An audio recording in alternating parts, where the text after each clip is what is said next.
I am here with Kicker, and your insurance agency is Kicker Insures Me, right? Yes. Okay. I love it because it's a lot of fun. Really excited to have Kicker and be talking about her team for our agency of the month. Extra special that it's Women's History Month and that you have a full women run agency. Your agency owner, you've got a full team of women. Do you have any men over there? Well, we don't have any men right now. We are, like you said, all women. We're totally not against men, of course, but we have just we've just done really well working together. We're a really great group. You know what I often hear with a bunch of women working together is that there's drama. Mhm. So I just want to put it out there right now. We are a no drama, awesome, amazing team of women. Okay. Yeah. I think it shows up in your guys' culture, whether it's your Facebook page, your actual website, as you guys even interact with us, as, a partner with your agency. I feel like there is this badassery to your agency, but that also comes along with the like no drama. Like it just is what it is. Here's the outcomes. Here's what we want to work on. No BS. Maybe it's because you guys are down in Houston, Texas, that it's just like, still like beautiful, like get your stuff together, curl your hair, show up and be presentable. Like you got a little bit of that like Southern belle, but you have like that raising hell part too. And I think it's so fun for your team. Yes, that's definitely the thing about our women's team is even though we're all women, we have a big age range. So I think that's such a huge plus for us because we can communicate well across the different platforms and with different people because of the fact that we have still we still have a wide group of the women in our organization, so it allows us to just tap into all kinds of different people even though we're all women, and it's just awesome because we can have a little fire on that side of it, and we can still Yep. come in and be totally professional with all the different types of people that we interact with. So I really like Well, that. and you're talking about the diversity in your background, and I know you guys aren't just a personal lines team. So it's not that people are coming to you for your home and auto insurance, and that they're just looking for this mothering, like nurturing presence. You guys have a lot of big commercial clients in the greater Houston area too. So you're doing the B2C and B2B sales route, correct? Oh, absolutely, we do. It's actually some of the pieces that I specifically love. And I think that's what also is a strength in our agency is we focus on what each one of us love. So we have someone who focuses just on life insurance because that's her passion. So I focus on the commercial because that is my passion. As a business owner, I can connect with other business owners. So it gives us that opportunity to really do what we do best and what we love to do. So that's a great opportunity. So yes, we have a homeowner specialist that doesn't want anything to do with commercial. So Sure. that's great because that's what makes it such a great team is we know what we love to do, and we absolutely, without a doubt, do what we love. So, oh yes, absolutely. We love talking to business owners, learning about what makes their business special and why it's different, and making sure that we're helping them with their insurance properly it's just fun. Yeah. I think that actually leads into one of the strong suits that you guys have that I'm sure other agencies would like to learn more about and figure out, the essentially lock that they're trying to still like find the key for is recruiting women into their sales team, certainly into the agency, but especially into their sales team. And you mentioned you like bring everybody in with their passion. Some of you are in commercial, some of you are in life, some of you are just doing homeowners. Do you feel like that's, as you go out and look for women salespeople, do you feel like that's one of the things that you start with? Is that a non-negotiable that they already have to be self-aware of what they like? Or is that something that you train them on? How do you guys find great women for your sales team? Well, we absolutely do a lot of front end work on the interview and try to get some understanding. And what we do is try to bring them in so they see what we do, so they can see what it's like to be a salesperson. They can see what it's like to do service work and help somebody really understand their policy, but maybe not always chase them down.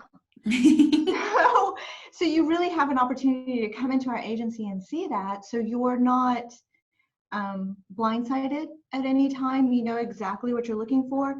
And so we try to talk about what you love to do every day and see how that kind of coincides with what you would be doing in the agency. And then of course we do use the lovely test as well. So we use a disc to go through that, and it's a pretty intense disc. So we get a really good understanding of, would you really, because I have a service person who will tell you that she could absolutely sell insurance if she had to. Mm-hmm. But it's not what she's passionate about. You know, she loves being able to explain the coverage, really help them when it comes to a renewal or when they're adding something. But she's not going to be the person who's going to be hounding you constantly. Do you want this? Do you want this? Do you want this? And trying to follow you, which doesn't mean that's the only things those people do. But I know that sometimes when somebody's calling me, I'm like, if you don't stay up with me, I'm going to forget about you and I'm going to get busy. So keep calling me. And she's like, those aren't my perfect skill set. Mm-hmm. And so we talk about that. We talk about that with anyone that we're interviewing. So this way they know, okay, this is why I personally picked this part of it. This is what I love to do about it, with it specifically. So no one has to sit here and go, oh, well, I don't think that's me 6 months into it. You put a lot of work and you spend a lot of time when you're training.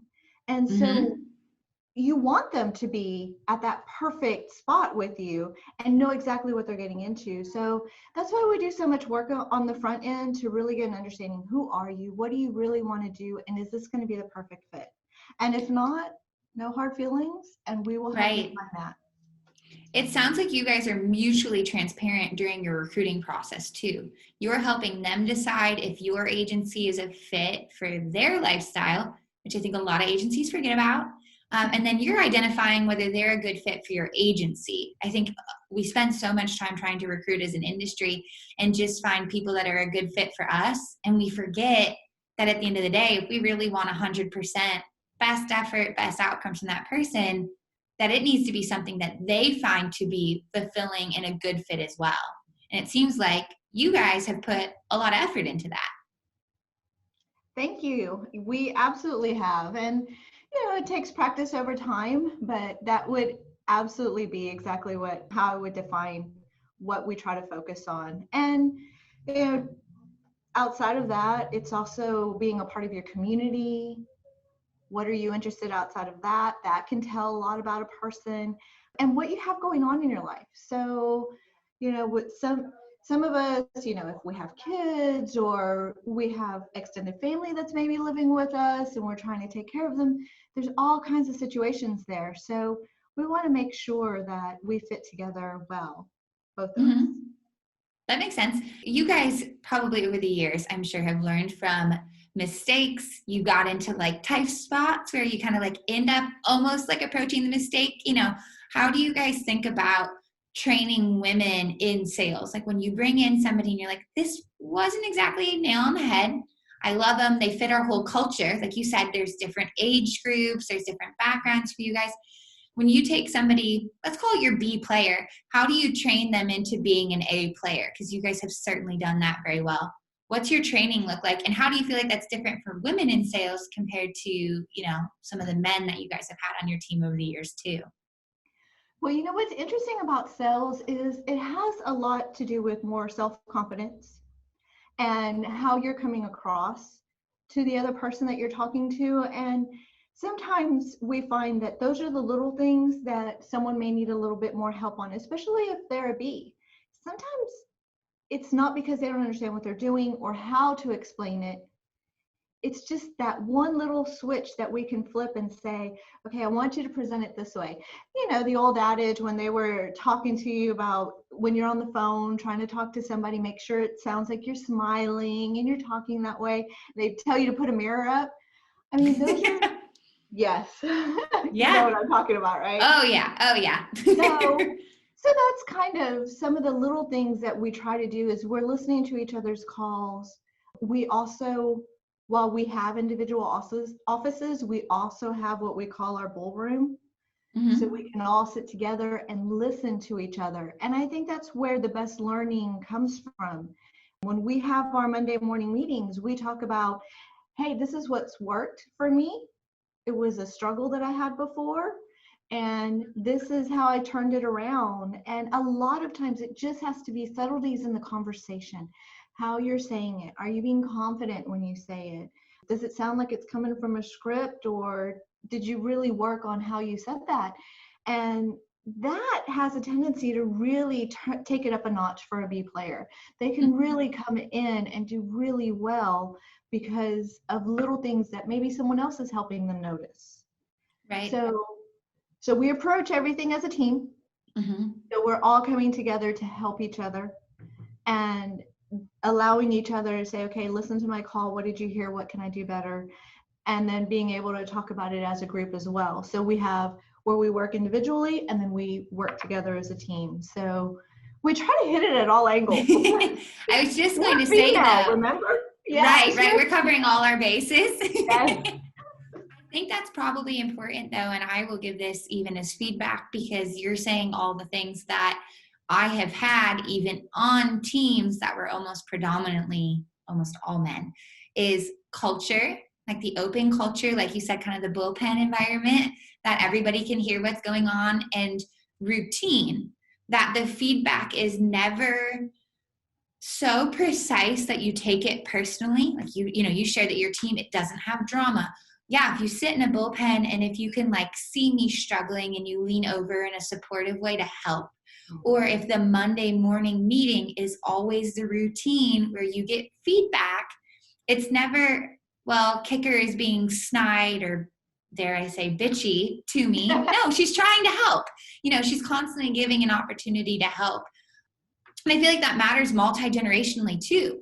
That if you have a brand new producer or somebody who's been there for years, or vice versa, your brand new producer is somebody who's been in insurance for years, and now you're trying to integrate them into your agency, I feel like that culture and routine must play a huge difference for you guys to continue in that no drama and to continue to be successful.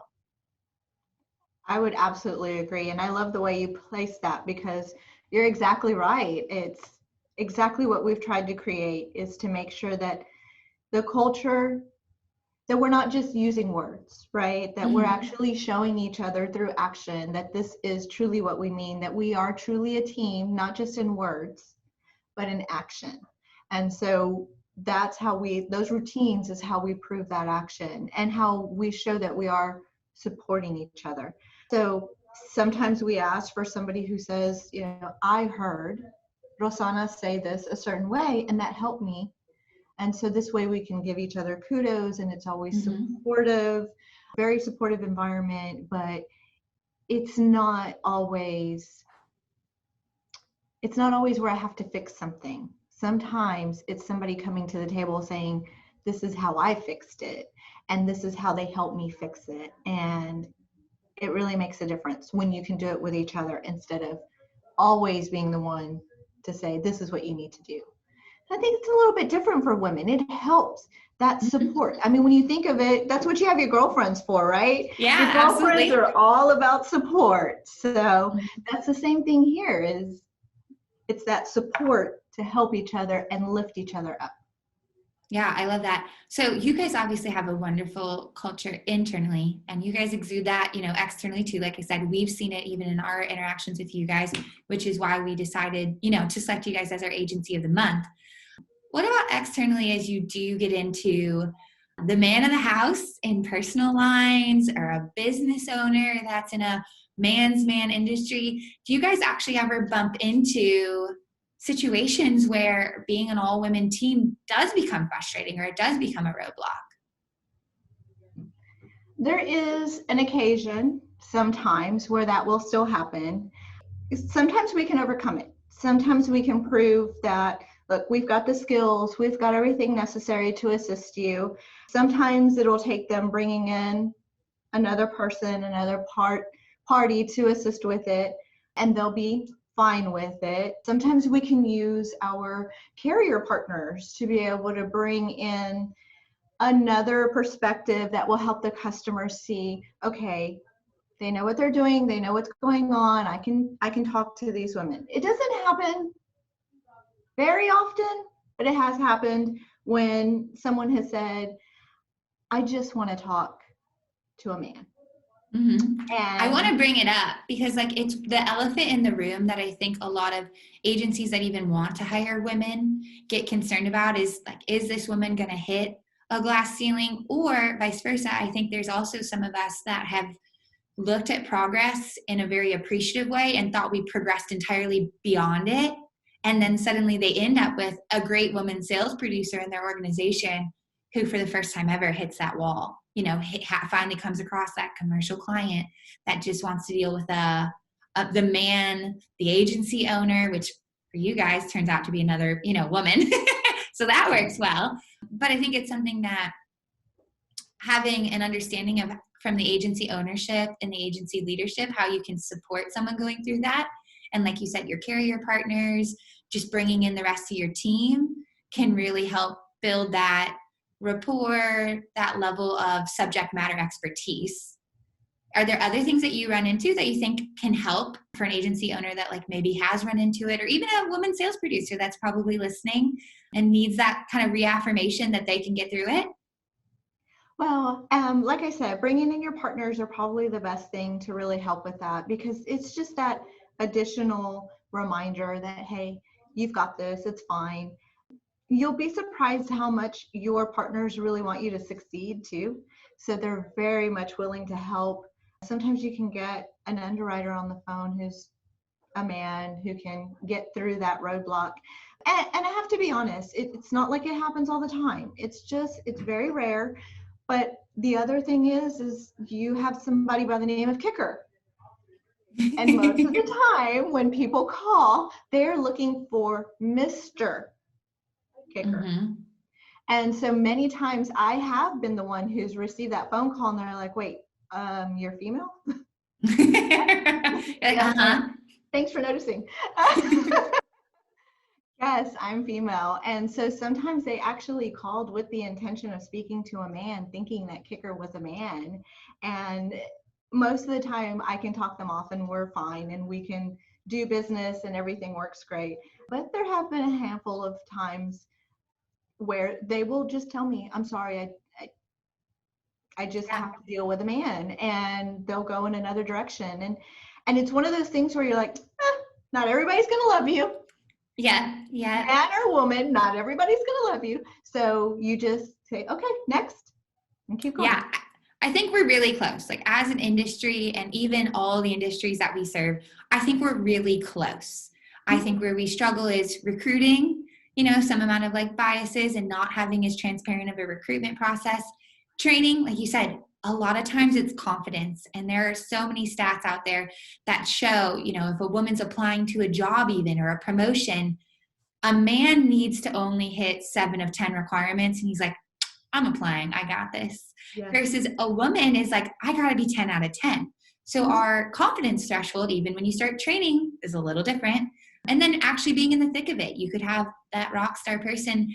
And I think because we're close, but we still have that last little gap to go, I think it's worth, whether you're a woman agency owner like yourself, that then you have to back up your person or know who to go even for backup, or the agency owner that wants the rock star woman on their team, but may have to be there on a bad day, you know, to give that extra little support. I think it's worth calling out still that we have a little bit to go. It's not nearly what it used to be, but a little bit to go.